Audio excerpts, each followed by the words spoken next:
Pas certain que l'Irlande, exceptionnellement en bleu et blanc, conserve un souvenir impérissable de l'ambiance du stade Jean Daugé.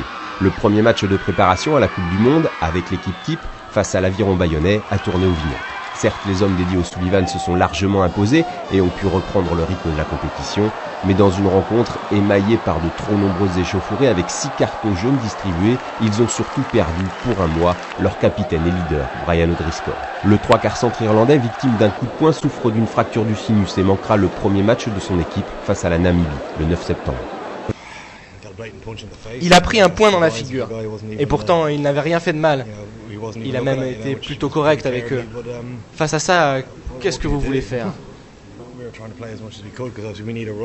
Nous avons essayé de jouer parce que nous avons besoin d'entraînement, pas parce que nous tenions vraiment à ce match. On jouait bien au début et ça a dégénéré en fin de partie. C'est vraiment décevant. La victoire est finalement pas très importante. Ce qui est grave, c'est de perdre un joueur pour cette semaine. En plus, on a un gros match le week-end prochain. Pour ce qui est du jeu, Denis Siki, Paul O'Connell et leurs coéquipiers, en difficulté sur certaines phases de conquête, touche et mêlée, ont en revanche démontré à nouveau leur capacité à faire la différence au large avec une très belle ligne de 3/4.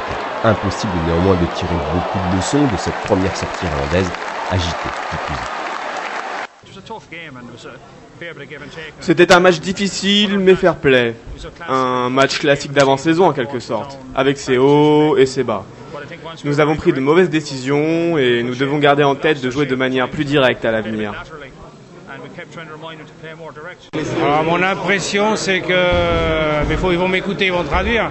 Si je jouais contre eux, je jouerais plus sur les renversements. Et je crois que notre axe droit les a mis en difficulté, en mêlée.